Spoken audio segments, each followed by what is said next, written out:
2 यसो गर्दाखेरि चाहिँ जो पराजित हुनुभयो नि हारेकालाई पनि धेरै दुःख नहोस् हैन सबैको जित हो यो परिवर्तनको लागि सिङ्गो देशले बोलेको छ शान्तिपूर्ण तवरले झन्डै 2/3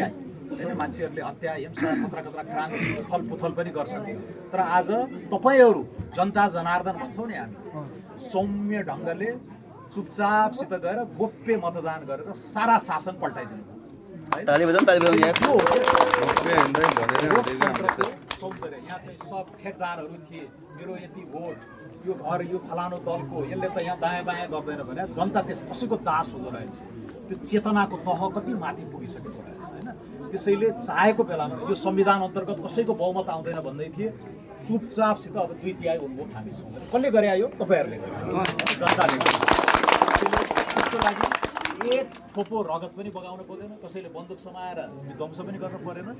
लोकतन्त्रको असाध्यै उच्चतम उपभोग हामीले गरेका छौँ यसको लागि लोकतन्त्रका लागि लडेका अगाडि हामीभन्दा अगाडि आएका विभिन्न चाहिँ शहादत प्राप्त गरेका नेपाली दाजुभाइ दिदीबहिनी बहिनीहरूलाई पनि हामीले सम्झाउनुपर्छ र यो एउटा परिवर्तनको लागि जुन जनताले बोल्नुभयो यसमा अब सबैलाई जोडेर अगाडि लानुपर्छ मैले जितेँ तैँले हारिस भन्ने खालको भावना नगरौँ भनेर पनि अहिले यो चाहिँ नबिझाओस् अरूलाई पनि नबिझाओस्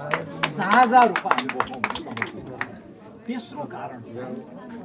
केही मान्छेहरू जसको स्वार्थ अहिलेको राज्यसँग गाँसिएको थियो केही मान्छे त बेखुसी छन् नि त्यो स्वार्थले त्यसैले अलिकति सुरक्षाका कारण पनि हाम्रा नेताहरूलाई त जोगाउनु पर्यो त्यसैले यो हुलमुलमा ज्यान जोगाउनु अनि कालमा बिउ जोगाउनु भन्छ त्यसैले अलिकति सुरक्षाको दृष्टिले पनि अस्ति बालेन शाह झापामा उत्रन सक्नु भएन त्यहाँ केही कारणहरू निस्किए सुरक्षाका कारणहरू नै आएपछि त्यसैले मूल नेतृत्वलाई जोगाउनुपर्छ